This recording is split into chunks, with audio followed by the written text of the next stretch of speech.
telling me there are lands beyond the ice wall with no sunlight. Listen, don't take my word for it. Take Jonathan Hemington's. I mean, hell, he's the one who streamed it live on the dark web in 2020. Guy worked for a private research institute for aerial engineering.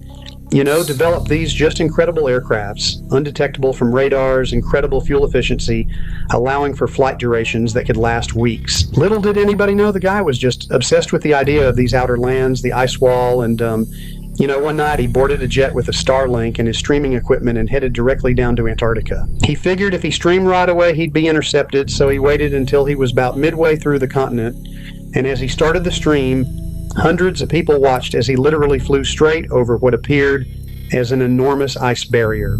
After hours and hours of continuation, passing over several different unidentified landmasses, he stopped on one of them to get a night's rest and continue on the next morning. But during that next day of flight, this was where things had taken a peculiar turn. As the sun eventually went down during flight, he wanted to wait until it came back up to get a safe landing, but as the hours went by, it never did. Eventually, due to fatigue, he was forced to land onto this dark continent, and little did he know this would be his last stop. Listen, this place he was in was nothing like we'd ever seen, okay? The environmental factors clearly showed this land had never been exposed to sunlight, pure darkness, and instead of trees, there were just these rock-textured spires that shot up into the sky. The final moments of the stream showed a horrific encounter that he'd had. As he began explaining, he was seeing some kind of tall figure, something human-like, but strangely different, pale with glowing white eyes.